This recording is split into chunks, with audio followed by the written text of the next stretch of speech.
City, the eco-city of oil-rich Abu Dhabi, is indicative of this trend. So in the year 2006, the Abu Dhabi government publicized its intentions to invest in renewable energy and clean technology infrastructures in the form of a multifaceted state-owned company called Masdar, hoping to ensure the emirate remains a significant player in the energy industry well after its oil reserves run dry. In the following years, Masdar became widely known for Masdar City, a futuristic, smart eco-city that was designed by the London-based architecture office Foster & Partners to rely entirely on renewable energies. Masdar City will house 50,000 residents and 40,000 commuters on a 600-hectare area and cost $22 billion. And here you can see the computer rendering of the Masdar City master plan, which was heavily publicized in the years between 2007 and 2011. While the eco-city was central to Masdar's vision, Masdar also invested in renewable energy via its other operations, Masdar Power, Masdar Carbon, and Masdar Capital.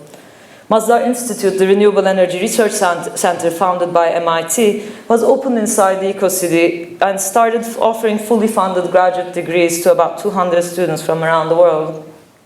And here's an image of the Masdar Institute dorms and labs situated at the center of Masdar City. So in my book manuscript, Spaceship in the Desert, I map and analyze the production of Abu Dhabi's renewable energy and clean technology infrastructures, centering on the Masdar project, and seek to understand how an oil-rich country like the UAE prepares for a future with less oil. And the book is based on fieldwork I conducted at MIT and in Abu Dhabi in 2010 and 2011. So in examining how oil economies prepare for oilless futures, I tracked down 5 projects that were undertaken by Masdar. The first of these projects, and the most well-known, is the Masdar City project, the construction of Masdar City. The second one was the establishment of Masdar Institute. The third was about the creation of a new energy currency inside Masdar City called Ergos, which would replace the dirham eventually. That was the imaginary. Fourth was the implementation of a personal rapid transit network inside Masdar City. And the fifth was the production of carbon capture and storage policy, which is a controversial climate change policy. So to contextualize this a little bit more in the history of Abu Dhabi, I'll give you a brief account of what came before. So in the early 1960s, while still under British control, Abu Dhabi commanded around 10% of the world's proven hydrocarbon deposits. However, under the rule of Sheikh Shahbut, often remembered for not fully complying with British interests, Abu Dhabi refused development interventions. And in this image, you can see Sheikh Shahbut photographed in 1963 by Roger Crane, a Life magazine photographer. But Sheikh Zayed, who came to power with British support in 1966, drastically transformed policies during his rule that lasted until his death in 2004, prioritizing oil concessions and contracts.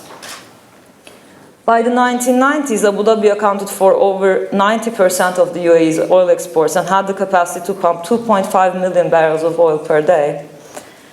After Sheikh Zayed's death in 2004, his successor Sheikh Khalifa began to mold a more globally competitive image for Abu Dhabi, specifically by investing in high-profile development projects in the fields of tourism, urban transformation, and technology transfer. Today, Abu Dhabi continues to rely on various networks of oil for expanding into the renewable energy sector and seeks to start exporting knowledge-intensive products.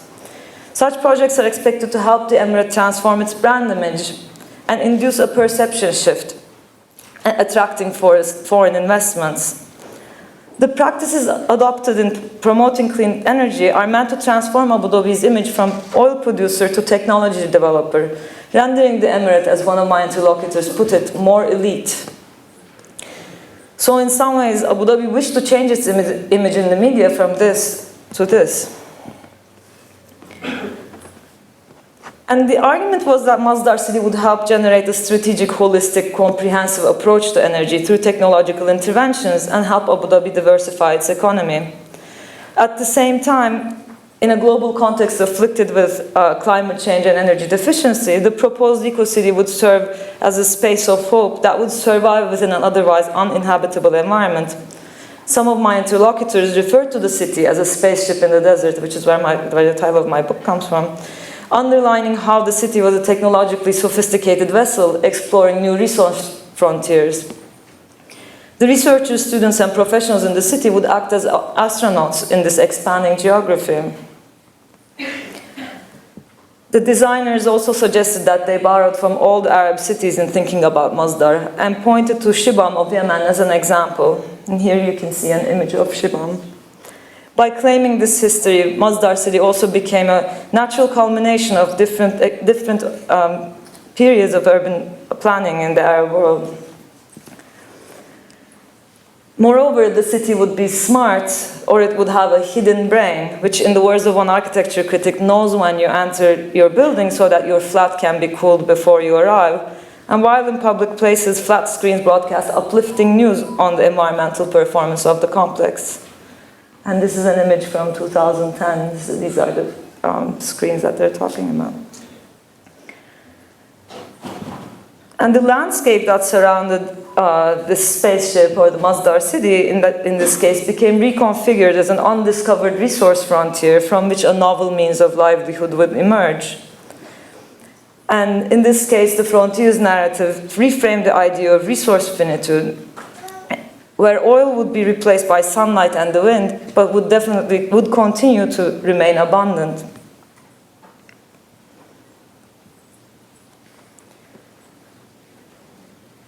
We can understand the Masdar project as another indicator of a general trend in climate change management. Clean technology infrastructures such as Masdar fuel an aspiration for the manageability of ecological problems, where business models and design solutions will contain and resolve climate change and energy scarcity without surrendering hopes for increasing productivity and technological complexity. But perhaps we need to challenge such ideals of economic growth, pay attention to the alternative futures rendered invisible by the drive for infinity, and cultivate a new mode of being in the world. Thank you.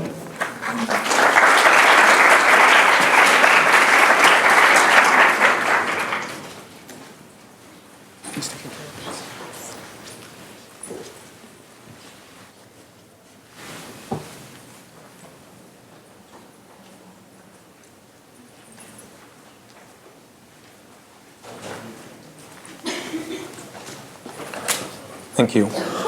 In 2010, before the civil war in Syria, Oma and myself, we had the opportunity to work in Syria in a very kind of interesting and subject.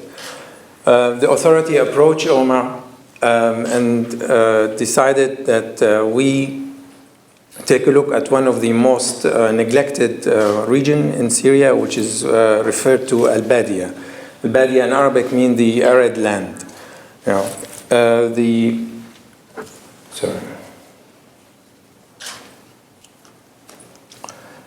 this is Syria, and this is the map of how you define the Badia itself. Based on the rainfall in the country itself, you know. So the red part, or that specific line, define what is Al-Badia itself, again based on the kind of rainfall itself. There was a lot of attempts, there was a lot of authorities that managed or tried to look at the development of Al-Badia region. At that time, the authority told us that we need a completely fresh look at it of how can we approach from an architect's and urbanization point of view, how we can approach the development of this region. You know, the first thing that you would notice that the Al-Badia itself is sitting within different administrative areas in Syria. There is 14 administrative areas in Syria, and Al-Badia sit within 8 of them. We went back to our offices and we spent the next 2 months to do an appraisal of how we can approach the development of Al-Badia itself.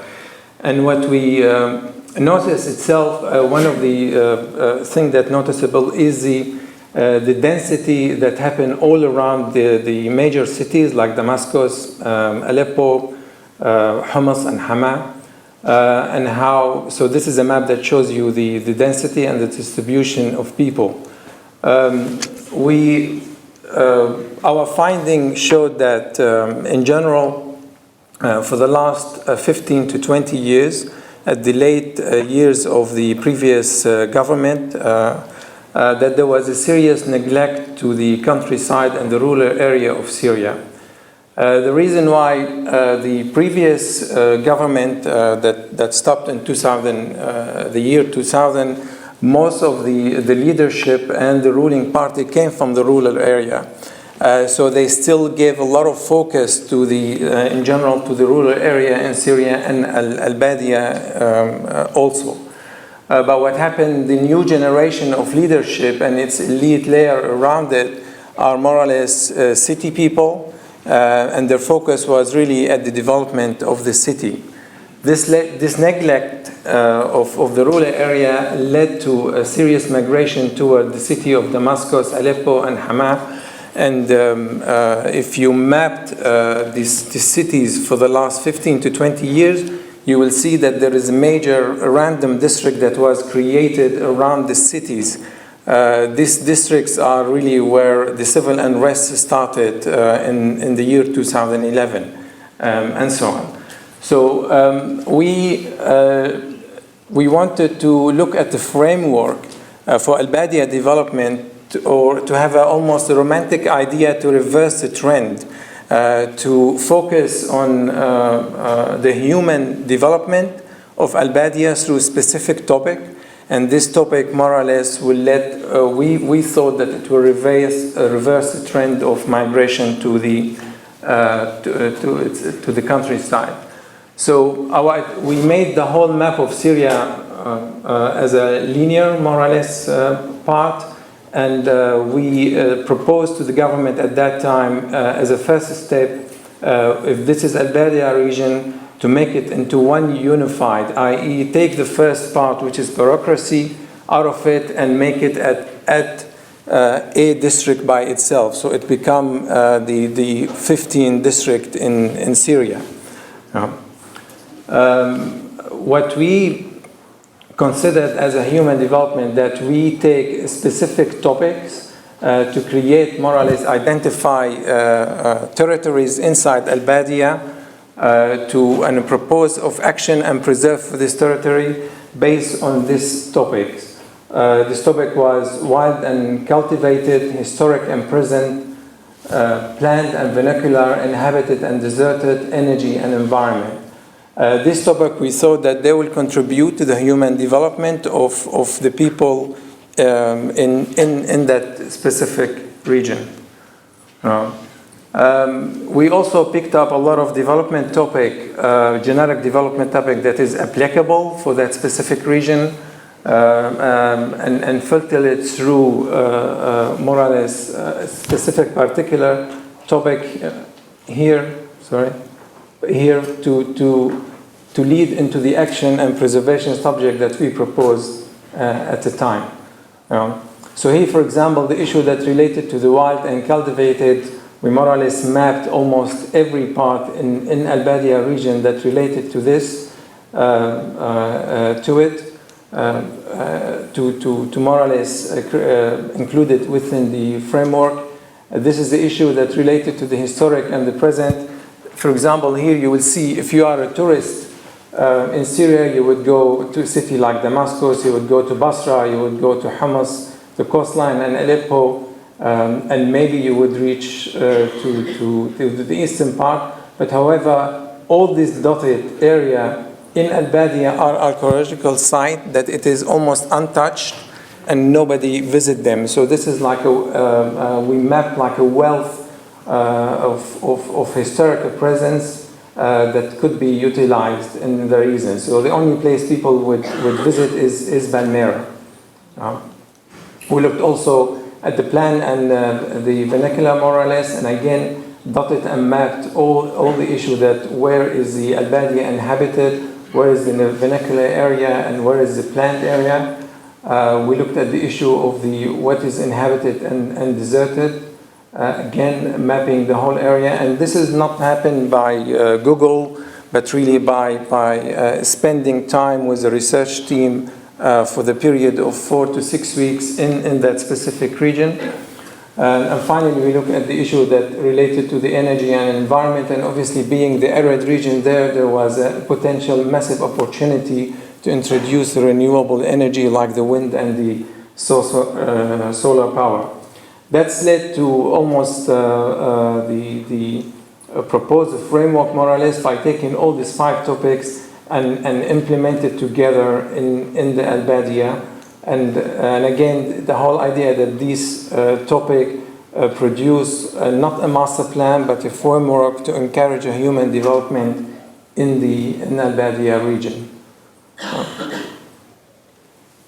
That's it. Thank you.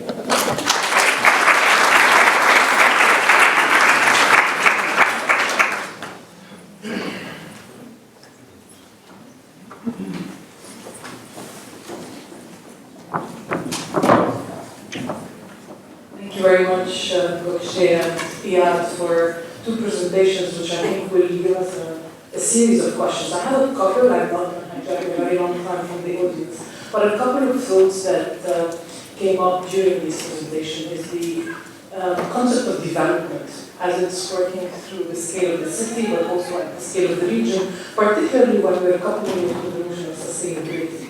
So what are the promises that sustainable development embodies for these projects, especially as we think of variations of smart, eco-city, sustainability? What do they carry within that? What's the baggage that they bring about?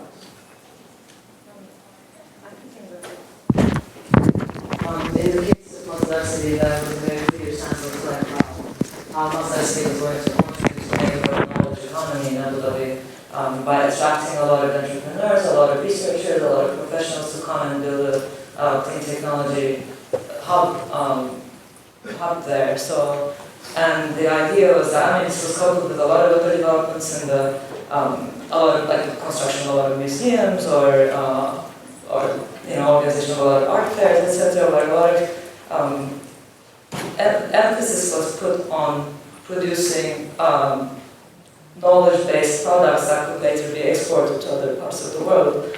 And in this way, there was the expectation that the country would be independent from the pressures of the oil market or the pressures of like upcoming, the depletion of oil, etc. Where there would be sustainable in that economy was based on sort of like the ever continuing cycle of economic growth. I think that was more of the emphasis there. And as we talked about before, I think there was like maybe a lack of, and defining human capital in that context was quite easy. Was the white collar workers who would occupy these cities and would sort of build the basis for this economy. We've been operating in the Middle East region for almost the last 20 years. Mainly in the Gulf region, and we only started going to kind of the North African region and a country like Syria and Lebanon only almost for the last 5-6 years.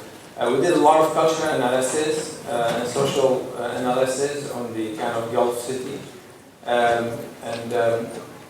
One of the aspects that we think is lacked in the development of the Gulf cities is the issue that relates again to the human development. So I think in this region they consider modernity is by the development of the infrastructure, but actually modernity means that shifting the system, or modernity is by human development more than anything else. So when we had the opportunity to look into this specific region in Syria, our focus was on how to shift our kind of mindset, more or less, to every topic of development, how to encourage the human development of this specific region. Part of the vision of sustainable development, because it can be a very big umbrella. So yeah. I'm wondering what particular attributes of it were foregrounded in the project. Well, our focus was again to try to reverse the kind of internal immigration or displacement of people from the rural area into the kind of major cities. Okay. You know, by introducing opportunities, more or less, to develop the human capital of that specific region and give them economic opportunity to operate within that region. And we think that this is, our take was that this is one of the most sustainable things you can introduce to that specific region.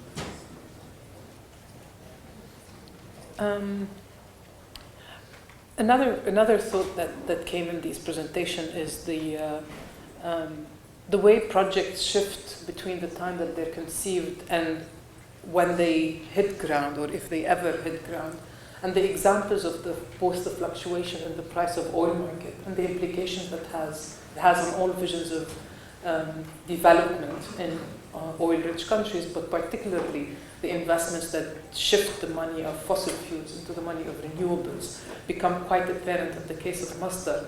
The case of Syria and the unexpected explosion of the war in that context probably recast the whole view on how one would look at the region now, would look at its tourist site. But I'm wondering now that there's a few, maybe 5 years of critical distance between the moments you first kind of come to encounter these projects and now, how do you think of the dimension of time, risk, uncertainty as it filtrates through these projects? Yeah, I mean, that's a great question, because I think all of these factors were really important when I first started the project too, because the city was always conceived as a city of the future and built for another time. And so a lot of my time was spent in trying to understand what that means, what it means to build a futuristic city for occupants that are uncertain and who knows who they're going to be and what generation, with what kind of desires. And what it means to sort of prepare for a future of catastrophe in the way that it's conceived, and to make a sort of safe space that will remain unharmed in that time of a catastrophe. So I think the uncertainty, risk, and futurity were all really important, but on the ground and the way that the project transformed, I think the current price of oil is, of course, I'm not even before the current, say, the fallen price of oil. There was a crisis in 2008 which had a huge impact on the Masdar project, and which in fact sort of led to the cancellation of the master plan in late 2010, and perhaps transformation of the city from like a master plan city into a sort of more like a special economic zone, which is going to be spared for renewable energy and clean technology companies, and transformed into a hub for where they can sort of build their headquarters. And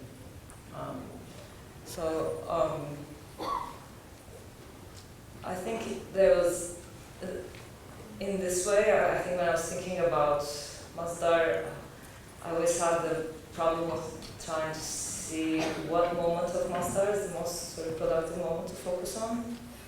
And I kind of decided that that moment of incompleteness, that moment of like half-finished like infrastructure is kind of like a pause that have just like two stops that go back and forth like shuttle bus. But that means so much for that kind of sensibility of futurities that were so important, because they allow people to develop some sensibility of potential around them. So the actual material infrastructure were the ways in which people imagine of the potentials of the future that this project would bring. And that moment was both, I think, like a very dark moment and also a very hopeful moment in many ways. Obviously, we did not have the opportunity to continue on our project. It was just a short exercise. But what we understand, we stopped going to Syria at that time in April 2011 after the uprising started. However, the authority continued to push us to continue the projects, and then eventually we completely carried off. But we understand in 2012 there was a law that issued by the government taking our framework that you have seen and asked the Prime Minister's office to implement it. I don't think it did, but anyhow, we think that it went into implementation. Yeah. But I want to talk the issue about we've seen working in the Gulf for a long time, for the last 25 years, and witnessing the kind of global crisis in 2008. I think in the government take a load that it is almost beyond their capabilities. All over the world right now, the most successful model for development is kind of the PPP model.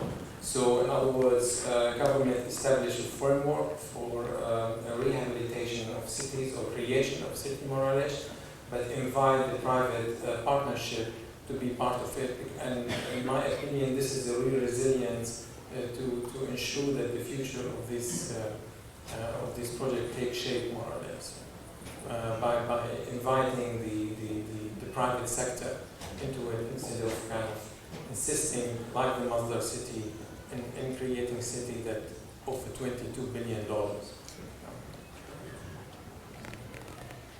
I mean, it's interesting because I think some of the talks and the categories bring us to think about some of the binaries that organize our structure and our thinking, not least when you're shifting from the city and the polarity that it has to one of the region, or when thinking of the challenge of thinking of a market and of the state in an organization in which both are enmeshed in the making of new development and new cities and decision making. So I'm wondering if for the sake of thinking about it, if at some moment there were specific binaries when you're thinking about the projects that you felt needed to be thought of differently to be able to make us think about the future, the imagination, the potential of these areas in a more significant way, because of how solid some of the binary structures of thinking can be. Whether there were specific ones that you almost had to bite against, that you felt were important to work through to be able to imagine these futures. I think in the specific case of Masdar, and maybe this would apply to the project too, it's the interiority and exteriority work, I think, was really important, and who's inside and who's outside. And again, especially if you think about the metaphor of the spaceship, it's clear that who stays inside is going to be alive, who stays outside is not going to survive that vacuum atmosphere. And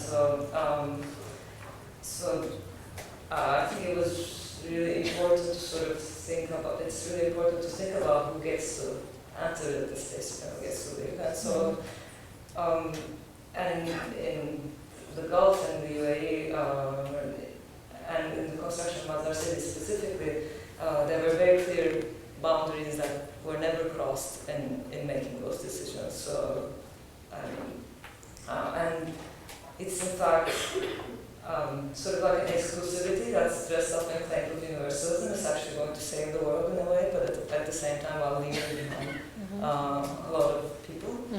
And I think that's definitely a binary that needs to be challenged. That needs to be sort of like thought through. I think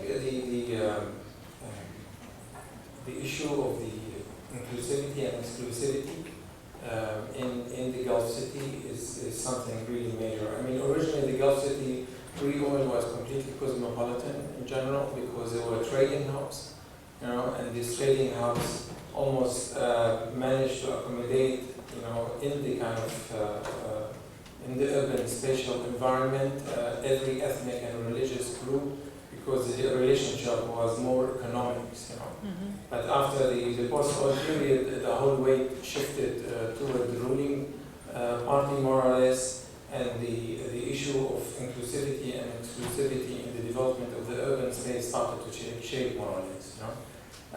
Recently, for the last 10 years, in places like Dubai and Abu Dhabi, I think it's almost intensified, and Masdar is one of these almost example. Today, internally in a city like Dubai, or Abu Dhabi, or Doha, it is people call districts really based on who live there and how they live there and where they come from and where is their ethnic group. And there is really no common ground. So it's this invisible barrier. Dubai is a city of many cities. There's an invisible barrier that almost people don't step over it, and they don't mix because there is no common urban space. And I think talking about the reconstruction in a state of in a country like Syria, this is one of the most crucial things that they need to be addressed, because this issue of inclusivity and exclusivity took also place in the last 20 years in the major city of Aleppo and Damascus, where the ruler internal immigration started to go into the city. They were also isolated in communities, which is, they call them the random or ashwaiyat. In the mid-70s, the government issued a law and said, if you build a ceiling on the top of your 4 walls and nobody knows, all you have to do is almost pay a fine for it. But adding a room to your house added a building, and the building added almost a city around Damascus and Aleppo. And these people who came from the rural side, rural areas, became almost exclusive. So they did not encounter, or they did not mix with the original inhabitant of the city. So it seems the kind of the classical division of the city and the country, or the rural-urban divide, is something to think through as you're expanding the framework to that of the region, as one of the provocations that looking at Al-Badia does when we're thinking of development. Okay, so maybe we can take a few questions and then follow up accordingly. Yes? Yeah? Hi, I have a question. You might need to wait for the mic. Sorry, thank you. Hi, my name is Reda. I have a question regarding first of all, thank you both for your work and your time. Regarding your process of your research and getting all this data, especially in Syria, and what were your challenges, if there were, I'm sure. But also now, after hopefully the war, or maybe during the war, how do you think these research and gathering this data on field is possible? What are the challenges regarding that? Well, one of the things that we did at the time is to be on the ground. We were also quite in a privileged situation that we were dealing directly with almost the highest level of authority there. So in other words, all these administrative areas and the ministries were obliged to give us all the information. But Umma by nature, as a firm, we almost do intensified research in anything we do. So the contextual relationship in anything we do, whether we do a building or a master plan, is very crucial. So if we want to design a building in a 3-month period, we take 2.5 months to research the context and then 2 weeks to design it. That's why we're not very successful in the Gulf region when we do buildings. But we're successful when we do research and we do master plans.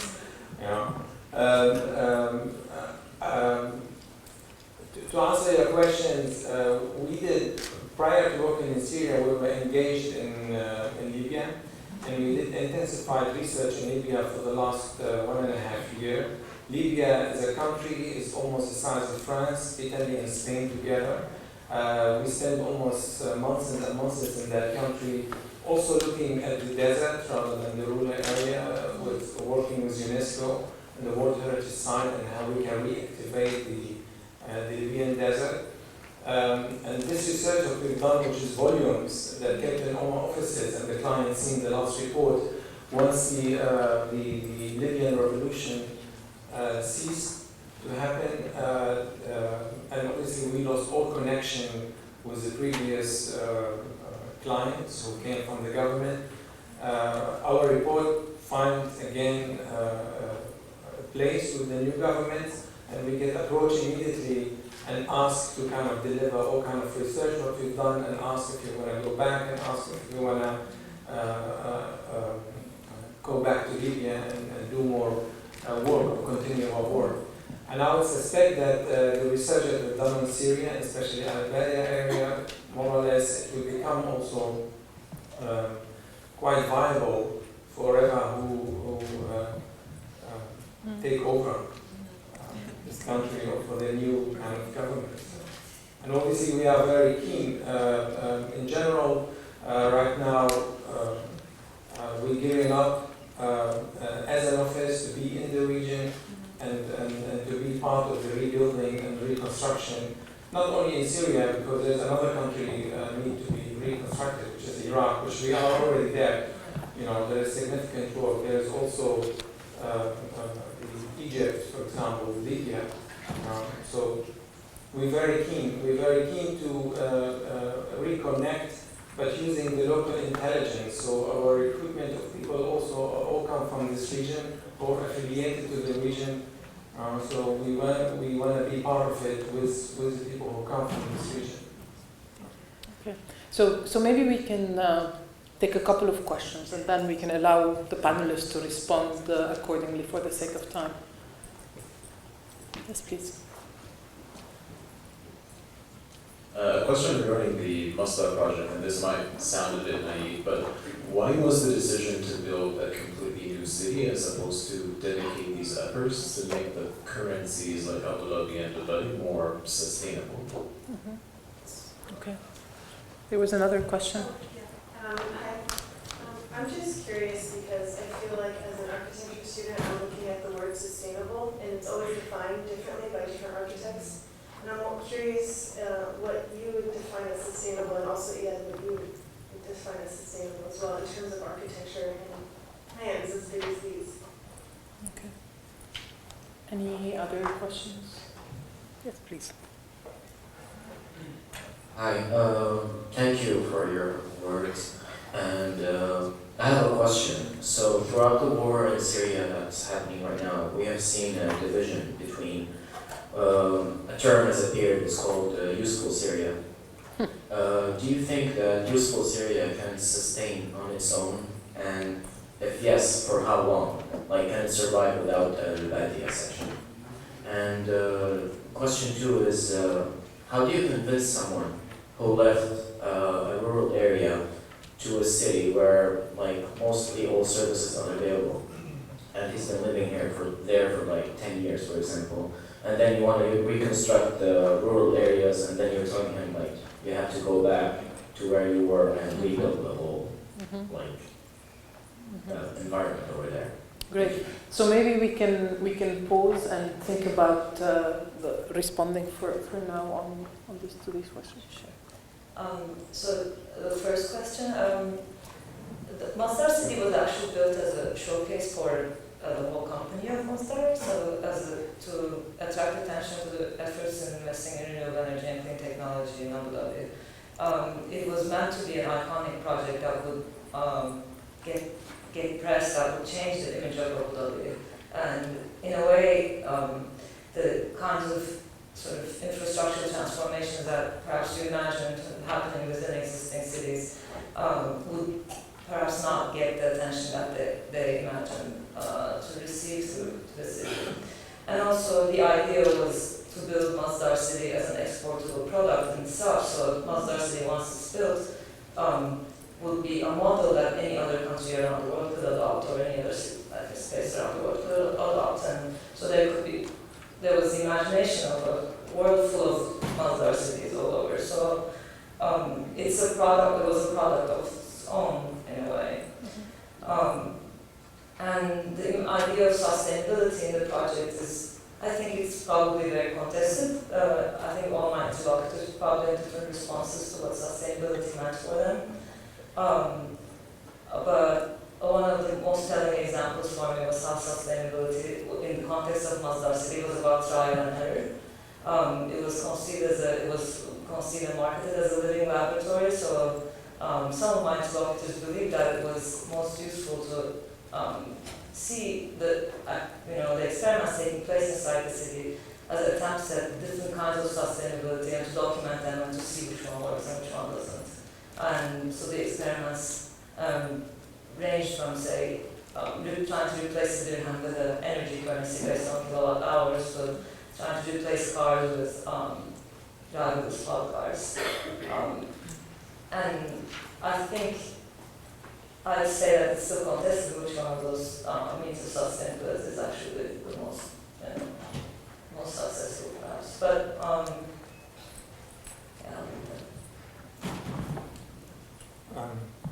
how do you define sustainability? It's a very difficult question.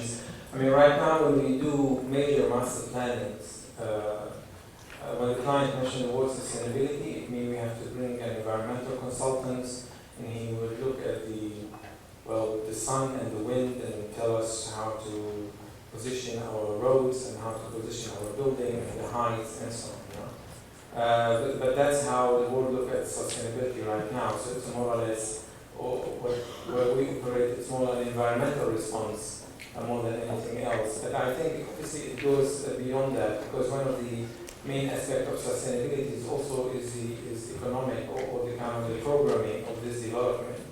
A few days ago I was in Dubai in a summit about the future smart Arab city. That was the title.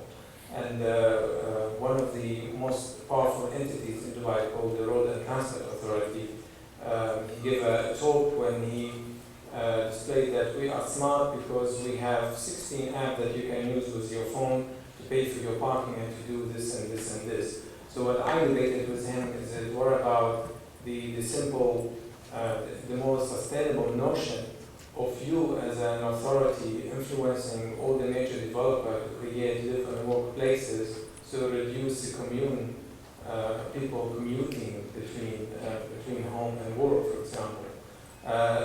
So that's for me sustainability. The issue, for example, of when we're thinking about referring to the specific case, when you think about transit-oriented development next to metro stations, not happening all over the world. So there is economic sustainability, there is environmental sustainability, there is kind of human sustainability. We try to respond to it in as much as we can as a plan. I want to add something before you continue with the Syria answer. Yeah, there's also something that, in your smart city panel anecdote is really telling, I think, that there's an obsession or the belief that technological solutions will solve any kind of environmental problems that exist in the world. So in a lot of these cases, what gets offered is like technical adjustments, sort of slightly shift the current conditions we have without ever interrogating human, social, political, or economic relations. So the idea is that, okay, let's not have a plastic bag, but let's have a biodegradable plastic bag without ever questioning the category of the plastic bag in itself. So I think that's an area that's committed a lot in a lot of these projects, and I think that's what Masdar City was doing as well. But maybe that definition needs to be sort of reformulated. But the answer to the gentleman's question is, how do you convince a person to go back to the countryside? Is, I think, by giving him an opportunity, to be part of where he's born or raised, because these people abandoned the countryside, abandoned the kind of rural area because there was no more opportunity, more or less, whether to work in wherever they grew up with, in Erbil or Kurdistan. Kurdistan used to be, prior to Saddam, 95% agriculture country. They used to export agriculture more or less all over the place. Saddam Hussein regime more or less killed the agriculture by demolishing thousands of their villages in the 80s. So he killed their economy more or less, and the whole country almost went to the cities, work in the service industry, because they didn't have any more opportunity to work in the countryside. Today, the Barzani government is so smart that they create an opportunity again, into the countryside. They're introducing, agriculture again, And believe it or not, in a period of 3 years, there is a kind of shift of immigration of almost 25% going back to the countryside because the opportunities race again to be part of it. I mean, as the conversation expands, I'm thinking about the title of your talk, Spaceship in the Desert, and the way we've weaved in the technocratic attributes within a larger political discourse. And I can't help but think about Minister Fuller and his image of the spaceship as it ties to ecology as one of a closed world. And he's also been heavily described as someone who's relied on technocracy to avoid the political conversation. So I think by actually positioning a conversation on the environment within a broader question of how you both framed it, of inclusion and exclusion, who's within that closed world and who's outside it, but actually what is there in that frontier that is there for us to reimagine, who inhabits it, what kind of species, what potential programs, and towards which political ends. Why would we actually drive people to the city? And in the name of which efforts would we seek to disperse them back into the larger country? I mean, only here in the wake of the Second World War, there was a large effort to actually decentralize away from cities and to allow developments within the larger land. So I think by always coupling the question of towards which ends and where are the boundaries of the system, we can kind of maintain that thinking. And the desert in itself becomes this almost perfect projection ground for the imagination because of how easily we can remove its inhabitants from within it, how easy we can abstract it from all the layers of lived space. So once we start doing that again, then we're repopulating that imagination with some of these central questions. So thank you for indulging us for the last hour in thinking about that. And if anyone has further questions, I'm sure the panelists would be more than happy to continue that after the third panel. Thank you.